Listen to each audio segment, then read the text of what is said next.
அன்பினர்களே, ஈரானுக்குள் அமெரிக்காவின் ஆளில்லா விமானம் ஒன்றை ஈரானிய ராணுவம் சுட்டு வீழ்த்தியதாக ஒரு செய்தி வெளியாக இருக்கின்றது. ஈரானின் குஷேர் மாகாணத்தில் உள்ள ஜம் பகுதியில் ஈரான் வான்வெளியில் அத்துமீறி நுழைந்த அமெரிக்க ஆளில்லா விமானம் ஒன்றை ஈரான் ராணுவம் சுட்டு வீழ்த்தியதாக ஈரானிய அரசு ஊடகங்களும் ஈரானிய ராணுவ அதிகாரிகளும் தெரிவித்திருக்கின்றார்கள். தெற்கு நகரமான குஷேர் அருகே இஸ்லாமிய குடியரசின் வான்வெளியை மீறிய அமெரிக்க ஆளில்லா விமானம் ஒன்றை ஈரானிய படைகள் சுட்டு வீழ்த்தியுள்ளதாக ஒரு அறிக்கை தெரிவிக்கின்றது. சட்டவிரோதமாக ஹார்முஸ் ஜலசந்தியை கடக்க முயன்ற அமெரிக்க எண்ணெய் கப்பலை ராணுவ வீரர்கள் திருப்பி அனுப்பிய ஒரு நாள் கடந்து இந்த நடவடிக்கை எடுக்கப்பட்டுள்ளதாக இதை வெள்ளிக்கிழமை செய்தி தெரிவிக்கின்றது. புசேர் அருகே அத்துமீறி நுழைந்த அமெரிக்க ஆளில்லா விமானம் இடைமறிக்கப்பட்டதை அந்த வட்டாரம் உறுதிப்படுத்தி இருக்கின்றது. அமெரிக்காவின் தொடர்ச்சியான போர் நிறுத்த மீறல்களை ஈரான் கண்டிக்கிறது. ஐநா தலையீட்டுக்கும் ஈரான் அழைப்பு விடுக்கிறது. சமீபத்திய சட்டவிரோத ஆக்கிரமிப்பு போரை நிறுத்திய போர் நிறுத்தத்தை அமெரிக்கா தொடர்ச்சியாக மீறுவதை ஈரான் கண்டித்தது. ஐநா தலையீட்டுக்கும் அழைப்பு விடுத்து வருகிறது. ட்ரோன் மீது வான் பாதுகாப்பு ஏவுகணை ஏவியதன் மூலம் இந்த இடைமறிப்பு மேற்கொண்டுள்ளது. இதற்கிடையில் இஸ்லாமிய குடியரசின் ஒருங்கிணைந்த வான் பாதுகாப்பு அமைப்பால் இந்த இடைமறிப்பு மேற்கொள்ளப்பட்டுள்ளதாக தனது செய்தியாளர் தெரிவித்ததாக பாஸ் நிறுவனமும் செய்தி வெளியிட்டது.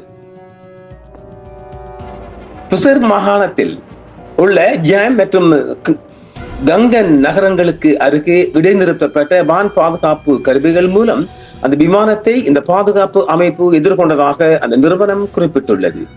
பாரசீக வளைகுடாவின் கடற்பரப்பில் சட்டவிரோதமாக விமானம் எதிர்கொள்ளப்பட்டதாக அது கூறியிருக்கின்றது. விமானத்தின் சிதைவுகளை கண்டறியும் தேடுதல் பணிகள் தொடர்ந்து நடைபெற்று வருகின்றன. புசேர் அணுமின் நிலையத்தை கொண்டுள்ள அந்த மாகாணம் பிப்ரவரி 28 முதல் ஏப்ரல் 7 வரை இஸ்லாமிய குடியரசை இலக்காக கொண்டு அமெரிக்காவும் இஸ்ரேலிய ஆட்சியும் நடத்திய சமீபத்திய ஆத்திரமூட்டப்பட்ட ஆக்கிரமிப்புகளின் போதும் பல தாக்குதலுக்கு உள்ளானது. ஒரு நாள் முன்னதாக ஈரானின் கட்டுப்பாடுகளை மீறி ஹார்முஸ் ஜலசந்தி வழியாக சட்டவிரோதமாக பயணிக்க முயன்ற ஒரு அமெரிக்க எண்ணெய் கப்பலை இஸ்லாமிய குடியரசின் காவல் படையினர் கடற்படை திருப்பி அனுப்பியதாக ஒரு செய்தி தெரிவிக்கின்றது. நாம செய்தி நேற்று தந்திருக்கிறோம் இல்லையா? தகவல் அறிந்த ஒரு ராணுவ வட்டாரத்தை மேற்கோள் காட்டி அந்த மீறலை செய்ய முயன்ற போது எண்ணெய் கப்பல் தனது கண்காணிப்பு அமைப்பை அணைத்து விட்டதாகவும் அந்த செய்தி நிறுவனம் செய்தி வெளியிட்டுள்ளது. இதற்கு பதிலடியாக அமெரிக்க படைகள் தெற்கு ஈரானிய துறைமுக நகரமான பந்தர் அப்பாஸுக்கு அருகிலுள்ள ஒரு திறந்த வெளி பகுதியை தாக்கி இருக்கின்றது. இந்த ஆக்கிரமூட்டப்படாத ஆக்கிரமிப்புக்கு பதிலடியாக இஸ்லாமிய குடியரசு அந்த ஜலசந்தியை எதிரிகளுக்கும் அவர்களின் கூட்டாளிகளுக்கும் மூடியுள்ளது. ஈரானுடன் ஒரு புரிந்துணர்வு ஒப்பந்தம் நிறைவேற வாய்ப்புள்ளது என்று அமெரிக்க அதிபர் டொனால்ட் ட்ரம்ப் சமீபத்திய அறிவித்திருந்த போதிலும் இந்த சமீபத்திய மீறல்கள் அது நடக்கக்கூடிய வாய்ப்பை அரிதாகவே பார்க்கப்படுகிறது. அனைத்து முனைகளிலும் ஆக்கிரமிப்பை நிறுத்துதல், சட்டவிரோதமான அமெரிக்க கடற்படை முற்றுகையை நீக்குதல், நாட்டை இலக்காக கொண்ட சட்டவிரோத தடைகளை நீக்குதல் மற்றும் முடக்கப்பட்ட ஈரானின் சொத்துக்களை விடுவித்தல் ஆகியவற்றை இஸ்லாமிய குடியரசு தனது முக்கிய கோரிக்கைகளாக குறிப்பிட்டுள்ளது. இதேவேளை அமெரிக்க ராணுவத்தின் மத்திய கட்டளை தலைமை US சென்ட்ரல் கமாண்ட் இந்த செய்தியை முற்றுமுழுதாக மறுத்துள்ளது. எந்த ஒரு அமெரிக்க விமானமும் சுட்டு வீழ்த்தப்படவில்லை என்றும் தங்களின் அனைத்து விமானங்களும் பாதுகாப்பாக இருப்பதாகவும் அமெரிக்கா உத்தியோகபூர்வமாக அறிவித்துள்ளது. ஆனால் பல ஊடகங்கள் இந்த செய்தியை உண்மையென உறுதிப்படுத்திக் கொண்டிருக்கின்றது. அமெரிக்கா மறுத்துள்ளது. எதுவோ ஒன்று நடந்திருப்பதை சொல்லுகின்றது. ஆனால் ஆளில்லா விமானம் சுட்டு வீழ்த்தப்பட்டதாக பல செய்திகள் ஈரானுக்குள்ளிருந்து வெளிவந்த வண்ணம் இருக்கின்றது. முற்றுமுழுதாக அவைகளை ஈரான் மறுத்திருப்பது மிக ஒரு முக்கிய செய்தியாக பார்க்கப்படுகின்றது.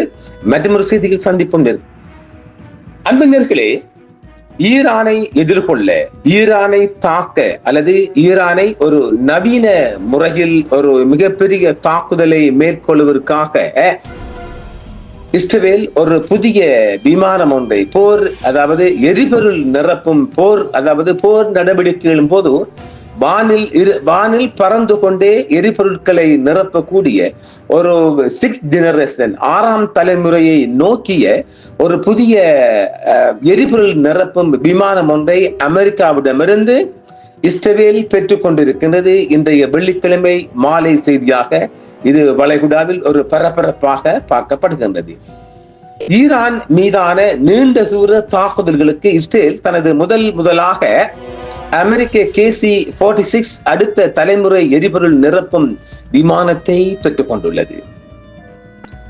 ஈரானுக்கு எதிரான நீண்ட தூர தாக்குதலுக்கு ஆதரவளிக்க இஸ்ரேல் தனது முதல் அமெரிக்க KC-46 அடுத்த தலைமுறைகளுக்கான எரிபொருள் நிரப்பும் 6th ஜெனரேஷனை நோக்கிய ஒரு புதிய விமானத்தை அமெரிக்காவிடமிருந்து பெற்றுக் கொண்டுள்ளது. இஸ்ரேலிய விமானப்படை தனது முதல் போயிங் KC-46A பெகாசஸ் எரிபொருள் நிரப்பும் விமானத்தை பெற்றுக் கொண்டது.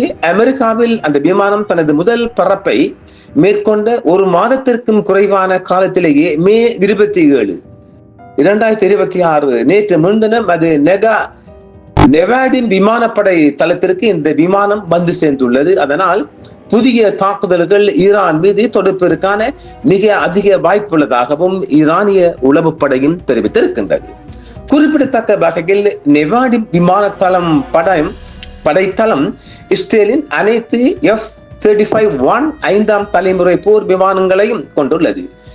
இந்த புதிய எரிபொருள் நிரப்பும் விமானம் குறிப்பாக இஸ்ரேலிய போர் விமான குழுவின் உயர்மட்ட பிரிவுகளின் நடவடிக்கைகளுக்கு ஆதரவு அளிப்பதற்காகவே உருவாக்கப்பட்டிருக்கலாம் என்பதை குறிக்கிறது. கட்டமைப்பு சோர்வு, அதிகரித்து வரும் பராமரிப்பு தேவைகள், உதிரிப்பாக தட்டுப்பாடு மற்றும் குறைந்த எரிபொருள் பரிமாற்ற விகிதங்கள் ஆகியவற்றால் செயல்பாட்டு கட்டுப்பாடுகளை அதிக அளவில் எதிர்கொண்டு வரும் இஸ்ரேலின் பழமையான போயிங் 707 ட்ரீம் எரிபொருள் நிரப்பும் விமான குழுவிற்கு பதிலாக இந்த புதிய விமானம் வழங்கப்பட்டுள்ளது. இந்த புதிய விமானத்தின் சேவை நுழைவு இஸ்ரேலின் சக்தி வெளிப்படுத்தும் திறன்களை கணிசமான அளவு மேம்படுத்தும் என்றும் எதிர்பார்க்கப்படுகிறது. இஸ்ரேலிய விமானப்படை தனது செயல்பாடுகளுக்கு எரிபொருள் நிரப்பும் விமானங்களையே பெரிதும் சார்ந்துள்ளது. அதன் விமான குழுவின் முதுகெலும்பாக விளங்கும் F-16 மற்றும் F-35 ரக போர் விமானங்கள் ஒப்பீட்டளவில் எடை குறைந்த ஒற்றை என்ஜின் கொண்ட மற்றும் குறைந்த தூரம் மட்டுமே செல்லக்கூடிய விமானங்களாகும்.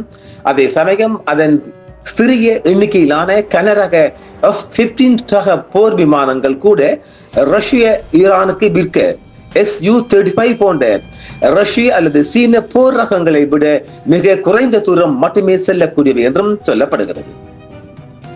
முன்னர் இஸ்ரேலின் பெரும்பாலான வான்வழி தாக்குதல்கள் சிரியாவை நோக்கியே இருந்த போதிலும் டிசம்பர் 2024 டர்க்கி மற்றும் இஸ்ரேலிய ஆதரவு பெற்ற கிளர்ச்சி குழுக்களால் சிரிய அரசாங்கம் தோற்கடிக்கப்பட்டதன் விளைவாக வான்வழி நடவடிக்கைகள் ஈரானை நோக்கி திருப்பப்பட்டுள்ளன. ஈரான் என்பது மிகவும் தொலைவில் உள்ள மற்றும் சவாலான ஒரு இலக்காகும் என்றும் பிப்ரவரி 28 அன்று இஸ்ரேலும் அமெரிக்காவும் தொடங்கிய 39 நாள் இராணுவ தாக்குதலின் போது ஈரான் மீதான இஸ்ரேலின் நீண்டகால தாக்குதல்களுக்கு போதுமான எரிபொருள் நிரப்பும் திறன் இல்லாததே முக்கிய தடையாக உருவெடுத்தது. அமெரிக்க விமானப்படையும் KC-46 ரக விமானத்தை ஒரு குறிப்பிட்ட அளவிலேயே களமிறக்கி உள்ளது. KC-46 விமானத்தில் தொடர்ந்து ஏற்படும் சிக்கல்களின் விளைவாகவே அது பனிப்போர் காலத்து பழைய KC-135 ரக விமானத்தையே பெருமளவு சார்ந்துள்ளது. அந்த விமானம் பல தகுதி அளவுகோல்களை பூர்த்தி செய்ய முடியவில்லை என்று பென்டகனின் சோதனை அறிக்கை சுருக்கமாக கூறுகிறது. பணிக்கான திறன் சதவீதங்கள் தேவையான வரம்புகளுக்கும் கீழே உள்ளது என்றும் தெரிவிக்கப்படுகிறது. ஈரானுக்கு எதிரான இராணுவ பெருக்கத்தின் போது இஸ்ரேலில் அமெரிக்க விமானப்படையின் KC-46 விமானம் பழுதடைந்து நிறுத்தப்பட்டிருந்தது. KC-135 மற்றும் போயிங் 707 ட்ரீம் ஆகியவை அடிப்படையில் குறைந்த அளவான 2ஆம் நிலை போக்குவரத்து செயல்பாடுகளை கொண்ட எரிபொருள் நிரப்பும் விமானங்களாக இருந்த நிலையில் KC-46 ஒரே நேரத்தில் எரிபொருள் நிரப்பும் விமானம், சரக்கு விமானம் மற்றும் வான்வழி மருத்துவ வெளியேற்ற தளம் என பல பணிகளை செய்யக்கூடியது. இது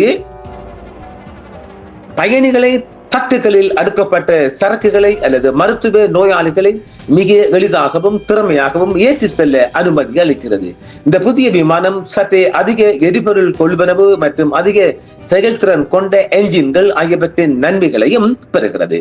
இது நீண்ட தூரங்களில் எரிபொருளை இறக்கவும் தொலைதூர நடவடிக்கைகளுக்கு ஆதரவளிக்கவும் உதவுகிறது. இந்த விமானம் பணியாளர்களின் பணிச்சுமைகளை கணிசமாக குறைக்கும் வகையில் வடிவமைக்கப்பட்டுள்ளது. மேலும் ஏவுகணை எச்சரிக்கை உணர்வுகள் மற்றும் அகச்சிவப்பு எதிர் நடவடிக்கைகள் போன்ற நவீன பாதுகாப்பு அமைப்புகளை ஒருங்கிணைத்து அதிக அச்சுறுத்தல் உள்ள சூழல்களில் செயல்படுவதற்கான சிறந்த வாய்ப்பை உறுதி செய்கிறது. இருப்பினும் நம்பகத்தன்மை சிக்கல்கள் மற்றும் சோதனைகளில் ஏற்பட்ட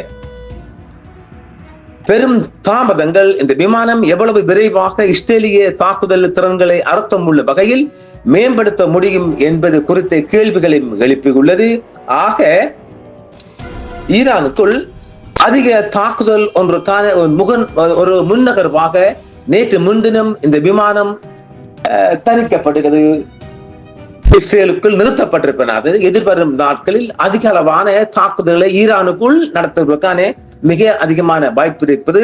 குறிப்பாக ஈரானின் அணுசக்தி நிலையங்கள் மீதான அதிக அளவான தாக்குதல்கள் இடம்பெறுவதற்கான வாய்ப்பு இருக்கு. பார்ப்போம் இன்று மாலையும் அடுத்த செய்தியிலும். என்றும் உங்களுடன் சன்ரைஸ் இந்தியா டிவி சப்ஸ்கிரைப் பண்ணுங்கள், பெல் பட்டனையும் கிளிக் செய்யுங்கள். உங்கள் ஆதரவே எங்கள் சேவை. ஆதரவு தாருங்கள், அரவணைப்போம். மறக்காம சர்ப்ரைஸ் பண்ணுங்க. தேங்க்யூ.